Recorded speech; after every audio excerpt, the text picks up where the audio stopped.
ఎడారిలో సెలయేర్లు జూన్ 18వ తేదీ.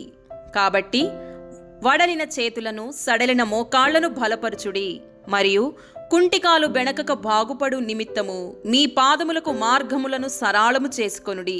హెబ్రీ పత్రిక 12వ అధ్యాయము 12-13 వచనాలు. మన విశ్వాసపు చేతుల్ని పైకెత్తమని, ప్రార్థన మోకాళ్ళని దృఢంగా చేసుకోమని ఇది దేవుని నుండి ఒక ప్రోత్సాహ వాక్యం. ఒక్కోసారి మన విశ్వాసం అలసిపోయి వడలిపోయి నిరాశపడిపోతుంది. మన ప్రార్థనల్లో తీవ్రత పదును తగ్గుతుంది. ఈ వాక్యంలో కనిపించే దృశ్యం కొట్టొచ్చినట్టుగా ఉంది.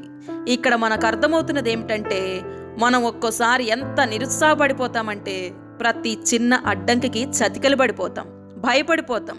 దాన్ని ఎదుర్కోకుండా చుట్టూ తిరిగి నడిచి వెళ్ళాలనిపిస్తుంది. తేలిక దారుల్ని వెతుక్కుంటాం.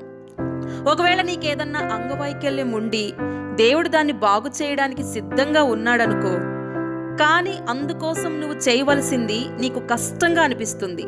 మనుషుల్ని సహాయం అడగడం తేలిక అనిపిస్తుంది. లేకపోతే ఏదో ఒక విధంగా దాన్ని అంతటినీ తప్పించుకోగలిగితే బాగుండనిపిస్తుంది. అత్యవసర పరిస్థితుల్ని హడలుగొట్టే సమస్యలు ఎన్నిసార్లు మనకు ఎదురవ్వలేదు? వాటిని తప్పించుకోవడానికి ఎన్నిసార్లు మనం సాకులు చెప్పలేదు? దాని గురించి ఆలోచించడానికి ఇప్పుడిప్పుడే నేను సిద్ధంగా లేను.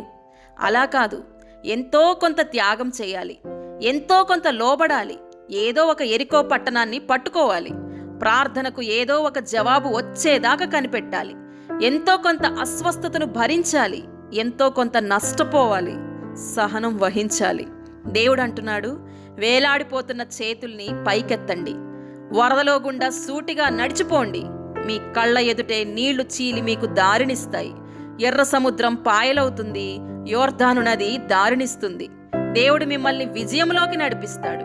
మీ కాళ్ళు దారి తప్పిపోనివ్వకండి, మీ విశ్వాసం బలపడనివ్వండి. ధైర్యంగా సాగిపో. నీకు లొంగని ఎరుకో ఏది ఉండదు.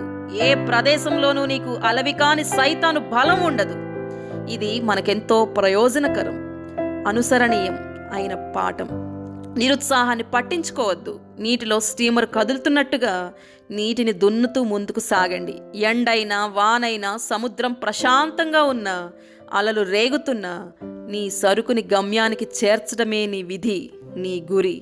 దేవుడి మాటలను దీవించునుగాక. ఆమేన్.